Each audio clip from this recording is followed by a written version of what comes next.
வீட்டாக்கிஸ் movie ரிவ்யூல நீங்க பார்க்க போற படத்தோட ரிவ்யூ எதுன்னு கேட்டீங்கன்னா கேப்டன் மார்வல். கடந்த 18 மணி நேரமும் உடம்பு சரியில்லாம இருந்தப்பே வந்து பாத்தீங்கன்னா ஒரு மாதிரி டயர்டா இருந்துச்சு. ஆனா படம் பார்க்கறப்ப நமக்கு ஒரு புத்துணர்ச்சி வருது. ஸோ அந்த அளவுக்கு வந்து பாத்தீங்கன்னா படம் நமக்குள்ளே வந்து பவர் இறக்குற மாதிரி இருக்கு.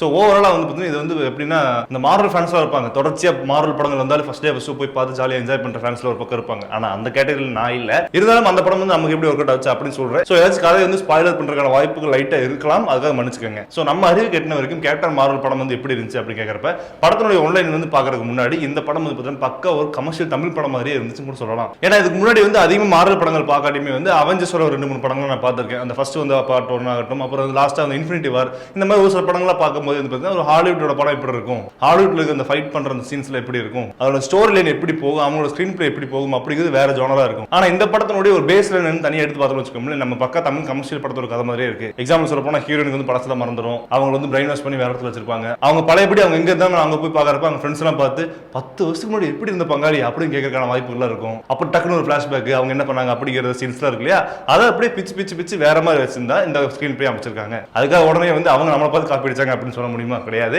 அவங்க டிஃபரெண்டா இந்த ட்ரை பண்ணிருக்காங்க அப்படிங்கிறதுக்கு இந்த கேப்டன் மார்வல் ஒரு எக்ஸாம்பிள். இந்த படம் ட்ரைலர் பார்க்கும்போது வந்து பாத்தீங்கன்னா இந்த கேப்டன் மார்வல் கூட ஒரு கருப்பா இருப்பார் இல்லையா, அவர் யாருன்னு எல்லாருக்கும் தெரிஞ்சிருக்கும். ஆனா எனக்கு வந்து படம் பார்க்குற வரைக்கும் யாருன்னு எனக்கு தெரியல. கடைசியில் வந்து பாத்தீங்கன்னா அவருக்கு கண்ணு போற மாதிரி காமிச்சாங்க ஒரு சீன். அப்பதான் தெரிஞ்சது ஓ இவர் ஃபர்ஸ்ட் பார்ட்ல வரப்பா அப்படின்ட்டு.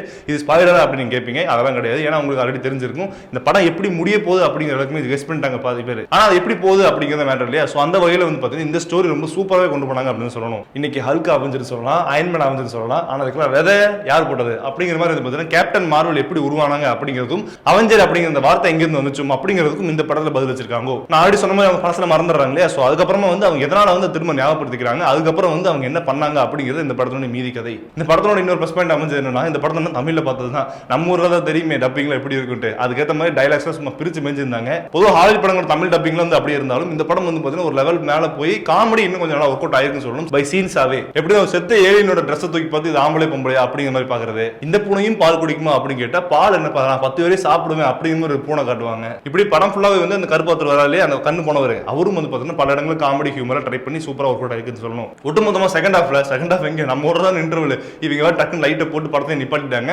ஸோ அந்த வகையில் படத்தோட இந்த முடிவு கொஞ்சம் நேரத்துக்கு முன்னாடி பார்த்தா கேப்டன் மார்வலுக்கு ஃபுல் பவர் வந்து பார்த்தீங்கன்னா அப்படியே ஆத்தா அப்படின்ட்டு ஒரு சுயம் எடுக்கிறாங்க. உடனே பக்கத்துக்கு மார்வல் ஃபேன்ஸ்ல வந்து கணத்திலே போட்டு இது தமிழா பார்க்க வெயிட் பண்ணிட்டு இருந்தேன் அப்படிங்கிற அளவுக்கு ஒரு மிகப்பெரிய எக்ஸ்பெக்ட்மெண்ட் ஆயிட்டாங்க. ஆனா நமக்குமே வந்து பார்த்தீங்கன்னா அந்த ஒரு இது வந்துச்சு, ஓ சூப்பர் இப்பதான் படம் கலக்கட்டுது அப்படிங்கிற ஒரு ரேஞ்சுக்கு வந்து பார்த்தீங்கன்னா நமக்குமே ஒரு கூஸ் பம்ப்ஸ் வந்துருச்சு. முக்கியமா சொல்ல போனா இந்த கேரக்டர் நடிச்சிருக்காங்க இல்லையா கேப்டன் மார்வலா, அவங்க ரொம்ப சூப்பரா பண்ணிருக்காங்க அப்படின்னு சொல்லணும். அவங்க பர்ஃபார்மன்ஸ் வந்து பார்த்தீங்கன்னா படத்துக்கு ஒரு மிகப்பெரிய ப்ளஸ் பாயிண்ட் அமைஞ்சிருக்கு. ஏன்னா எடுத்த உடனே வந்து பார்த்தீங்கன்னா மூக்குல வந்து சளி பச்சை கலர்ல வருது நம்ம பார்ப்போம். அது சளி இல்லப்பா அவங்க ரத்தம், அது அவங்க மனுஷங்களே இல்லை அப்படின்னு சொல்லி ட்ரைலர்ல காமிச்சிருப்பாங்க. இன்ஃபேக்ட் வந்து அவங்க மனுஷங்களா இல்லையாங்கிறது வந்து ஒரு மிகப்பெரிய ட்விஸ்டா வந்து படத்தில் வச்சிருப்பாங்க. அந்த ட்விஸ்ட்ல என்ன மேட்டர்னா அவங்களுக்கே அது தெரியாது. ஸோ அந்த வகையில் வந்து பார்த்தீங்கன்னா அவங்களோட பர்ஃபார்மன்ஸ் ரொம்ப சூப்பரா வந்து வெளிக்கொண்டு இருந்தாங்க அப்படிதான் சொல்லணும். அதே மாதிரி லாஸ்ட் அவெஞ்சர்ஸ்ல வந்து பார்த்தீங்கன்னா ஒரு பேஜர் வந்து காமிச்சிருப்பாங்க. அந்த பேஜருக்கும் இந்த படத்துக்கும் சம்பந்தம் இருக்கு.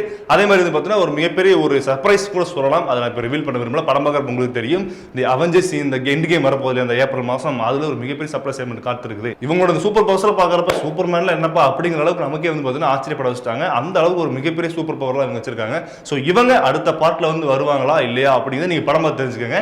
ஒருவேளை அப்படி வந்தால் அது எவ்வளவு பெரிய இதா இருக்கும். ஏன்னா தேனோஸ்ங்கிறவர் வந்து யாரும் அழிக்க முடியாது அப்படின்ட்டு லாஸ்ட் அவெஞ்சர்ஸ் பார்ட் முடிச்சிருந்தாங்க.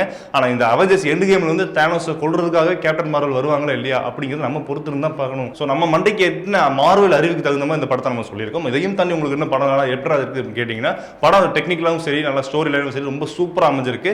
ஒரு பக்கா ஒரு அவெஞ்சர் படம் எப்படி இருக்குமோ அப்படிதான் இந்த கேப்டன் மார்வல் அமைஞ்சிருக்கு. ஸோ இந்த படத்துக்கு வீட்டாக்கிஸ் ஒரு ரேட்டிங் என்ன அப்படின்னு கேட்டீங்கன்னா 4/5. இந்த படம் நீங்க பார்த்தீங்கன்னா உங்க ரேட்டிங் என்ன அப்படிங்கிறதையும் இந்த கேப்டன் மார்வல் நடிச்சிருக்காங்களே அவங்க உங்களோட ரீசன் கிரஷா இருந்தா அவங்களையும் வந்து பார்த்தீங்கன்னா இந்த கமெண்ட் பாக்ஸ்ல டாக் பண்ணி விடுங்க. அது மட்டும் இல்லாம அவெஞ்சர்ஸ் எண்ட் கேம் இருக்கு இல்லையா, அதுக்காக நீங்க எவ்வளவு ஈகரா வெயிட் பண்ணிருக்கீங்க அப்படிங்கிறதையும் கமெண்ட் பாக்ஸ்ல மறக்காம கமெண்ட் பண்ணிருங்க. இந்த ரிவ்யூ உங்களுக்கு பிடிச்சிருந்தா லைக் பண்ணுங்க, மத்தவங்க பார்க்கணும்னு நினைச்சீங்க அவங்களுக்கு ஷேர் பண்ணுங்க. மறக்காம வீட்டாக்கிஸ் சப்ஸ்கிரைப் பண்ணிட்டு பக்கத்துக்கு பெல் ஐகானை கிளிக் பண்ணிடுங்க.